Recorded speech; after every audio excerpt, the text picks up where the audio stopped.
Time for another installment of video series no one watches. Now we get over the halfway hump and read out 50 to 41. Let's go. Number 50, Galaxy Quest. Similar to My Cousin Vinny, this is simply one of the most quotable movies of all time. It takes a stab at parodying Star Trek, and it more than succeeds. This was made by fans for fans, and because of this, there is more heart and passion in this film than you would think. While it does lampoon Star Trek and its many references to the franchise on and off screen, it still properly celebrates it and treats the fans with respect. What a thought in this day and age. The story is inventive, the satire is brilliant, the comedy is golden, and the fact that fans manage to save the day is brilliant but also touching. Plus, Alan Rickman and Sam Rockwell are on top form here. I mean, everyone does a great job, but Rickman and Rockwell specifically were brilliant. It got the seal of approval from a bunch of Star Trek actors, especially Patrick Stewart. What more needs to be said, right? Galaxy Quest. Number 49. Toy Story 2. This pretty much took everything about the first movie and made it better. Improved animation, improved story, improved characters, better themes, and one of the few examples where going bigger for a sequel actually worked. Buzz feels like an actual character here, and his chemistry with Woody is vastly improved and brilliant in every way. I like the ideas when it comes to outgrowing toys and how growing up can be experienced from a toy's perspective. I mean, Pixar always knows how to do emotional gut punches properly, and this movie is no exception. It is a childhood favorite that remains an adulthood favorite.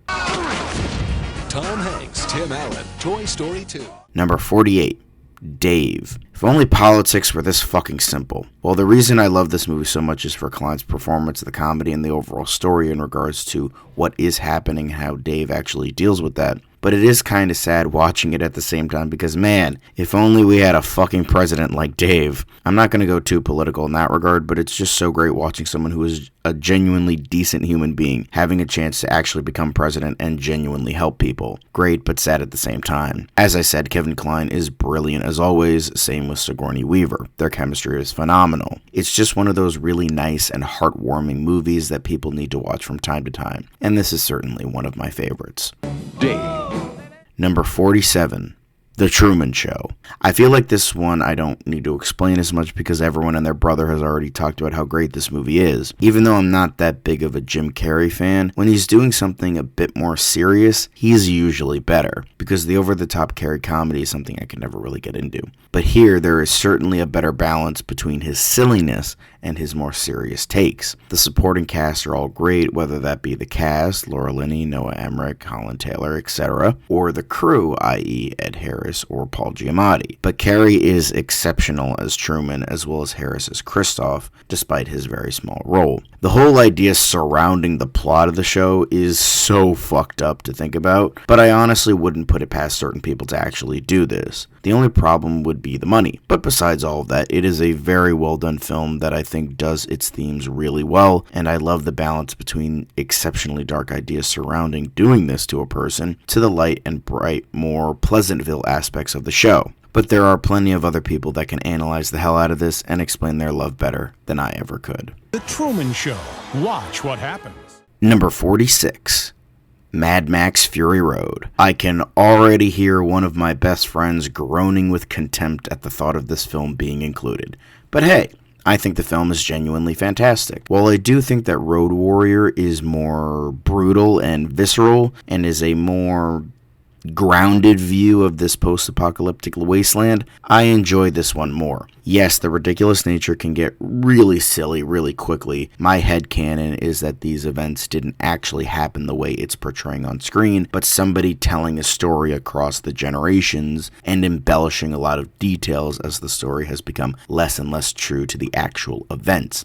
Whether that was George Miller's intention or not is up in the air. I think Tom Hardy does a good enough job in the lead role, but considering how great Mel Gibson was, it's hard to not think of him while watching Hardy. But the action is great, the story is simple, and the supporting cast is fucking amazing. Charlize Theron, Rosie Huntington-Whiteley, Riley Keough, Nicholas Hoult, and the late great Hugh Keith-Byrne returning as Immortan Joe all do a brilliant job. While I would love to see a sequel to this, unfortunately, with Warner Brothers, unsurprisingly, being absolute cocksucking shit for brains fuckwads, we won't be getting that anytime soon.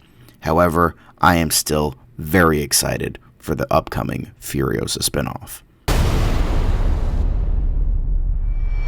Number 45, Airplane, one of the greatest comedies ever made. Despite only having a few comedies to their name, Zaz knew how to do comedy/parody and do it fucking well. While Mel Brooks will forever remain the king of film parody, and rightfully so, I still think Zaz did it better. They are just top fucking tier. Airplane is brilliant all the way through. Despite being very timely with a lot of the jokes and hell, the overall story, which isn't a bad thing as you can see what was popular back then, if they are lampooning it, it still has some of a timeless feel to it. I don't want to explain it because explaining the joke is the biggest no-no in comedy, even if Michael Schur didn't get the memo, but just take my word for it that this has this equal blend of timely and timeless. It's hard to really talk about how great this movie is because it's hard to analyze comedy in a proper way, but I just saw it again recently and it still makes me laugh out loud with its laugh-a-minute comedy. If you haven't seen it,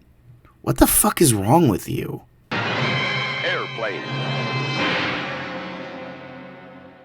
Number 44, Paths of Glory. Despite Kubrick doing a terrific job with Full Metal Jacket, his previous war effort with this film is just a bit better in my opinion. This more so deals with the political and corporate side of war rather than the more grounded human side in Full Metal Jacket. Both are brilliant for very different reasons, but in terms of preference based on war movies alone, I gotta go with this one. I just love how blunt and simple this one is. Like, it goes through the motions of how these events will happen, and they simply do, but not in a bad way. It's just how this extremely dark and depressing side to every war plays out, despite this not being a true story. It doesn't pull punches, and it doesn't preach. It is arguably the best film on World War I I've ever seen. I have yet to see the original All Quiet on the Western Front. Kirk Douglas gives a brilliant performance, as well as the soldiers he's defending, giving us 3 different reactions on welcoming death: fear, acceptance, and anger, all brilliantly showcased. Even though this has gotten tons and tons of acclaim, I feel like it is a bit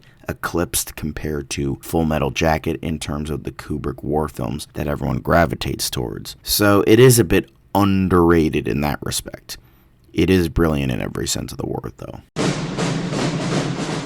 Number 43, Tucker and Dale vs. Evil. Time for a more fun one. I won't go into too much detail because I already talked about this enough in my favorite horror films list. It is easily one of the best horror comedies of all time. The chemistry between everyone, whether that be Tudyk and Labine or Labine and Bowden, is genuine and heartfelt. The main villain, played by Jesse Moss, is so fucking ridiculous but so hilarious at the same time, as well as the satire and comedy being brilliant. It is most definitely a modern horror classic for the ages.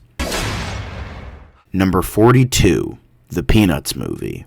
This movie shouldn't have worked as well as it did, yet here we are. Coming from the now defunct Blue Sky Studios, I didn't know what to expect. While not the worst animation studio out there, looking at you, Illumination, it didn't really deliver great movies. Subpar children's movies was its bread and butter. Then they come out with this brilliant little movie, mainly thanks to the heavy involvement from the son and grandson of the great Charles Schulz. Despite being CGI, it still makes sure to have the look and feel from the original comic and specials, but still managed to go a bit further thanks to its progressive animation style. It's such a simple little fare, but to me, it means everything. Growing up, I identified a lot with Charlie Brown, for the reasons you can deduce on your own without me explaining it. Charlie Brown here is just a kid trying to succeed, but mostly failing. But you see that he's a good kid deep down despite his failures. But no matter what he tries to do, it just seems like he can't